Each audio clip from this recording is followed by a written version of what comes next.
welcome to another episode of Utah Crossbow Hunter, where today we are going to do we're working on a resight of my Carbon Express Pile Driver 390 with the Luminex speed dial.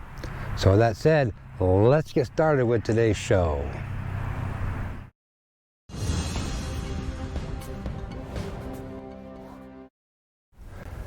Okay, remember one thing I want you to do. I want you to hit that subscribe button right down there. Yeah, you got it. Get that button, go ahead and push it. Give these videos a thumbs up and ring that bell, because these videos, like I said, are fun to make and I enjoy making them for you. So hit that subscribe button, ring that bell, and yeah, thumbs up. Hi, and welcome back to another episode of Utah Crossbow Hunter, where today, like I said, we're going to be resighting the Carbon Express Pile Driver with the Luminex speed dial. I was having some issues and I finally figured out what I was doing wrong, and it was my fault. And I said it in another episode about your speed dial, and I messed up.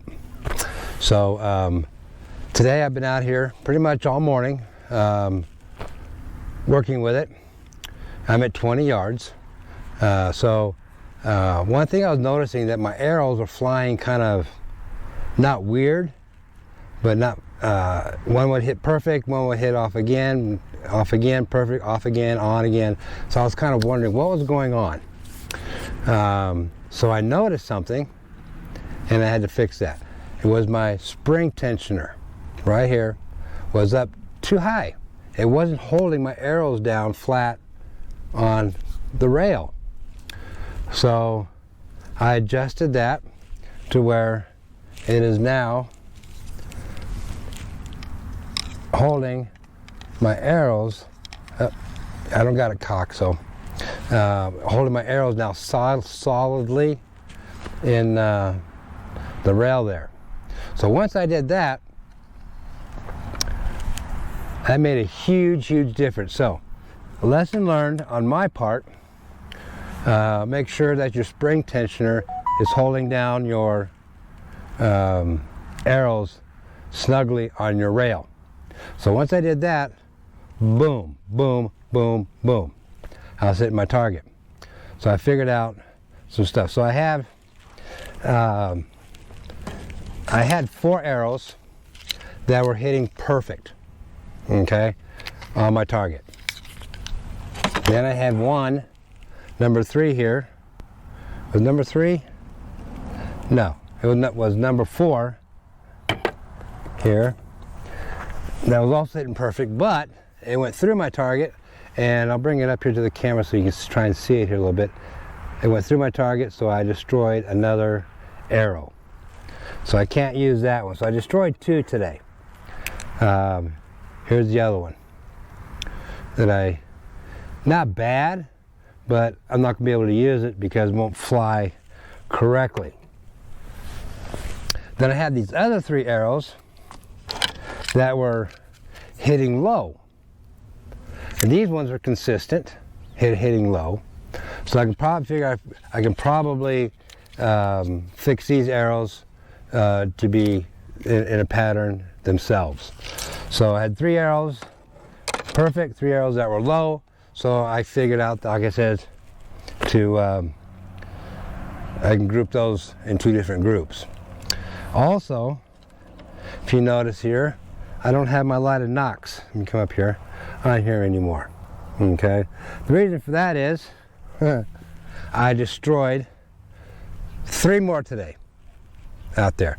3 more lighted nocks by hitting them on top of each other. Not a good idea. So I got these nocks, half moon nocks, at Walmart. Caught them on sale. I don't remember how many were in a package, but for $2.50, normally like, I don't know, 10-15 bucks or something like that. I'm not sure. So I switched these out with my lighted nocks to these solid green ones. One thing I noticed about these solid green ones, is I can see these just as well as a lighted Nox. Okay, so be it. So I'm going to be using these. The only thing I got to do now is I got to go back in, reweigh my arrows with these on there, which I believe, if I remember correctly, is like a 10 grain difference. Okay, so I'm going to have to do that. So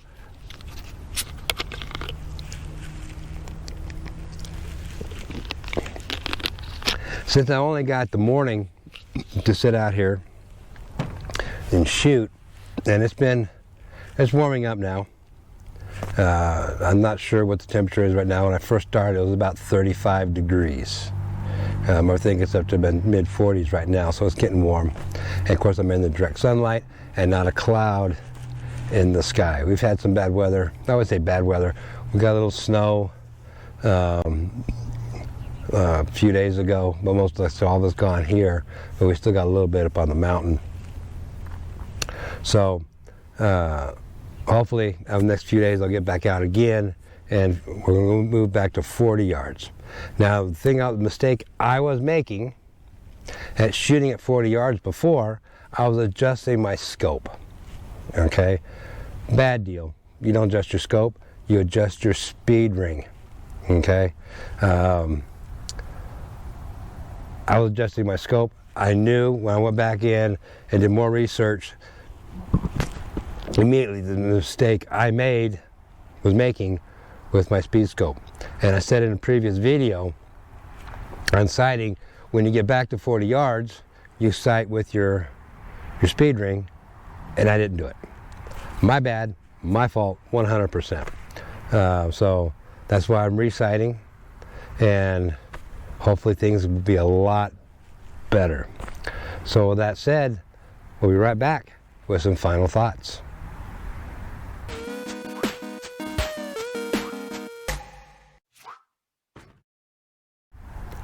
Okay, so we're back with my final thoughts for today. It was a very productive day. I'm glad that I found that I had my spring tensioner was out of whack.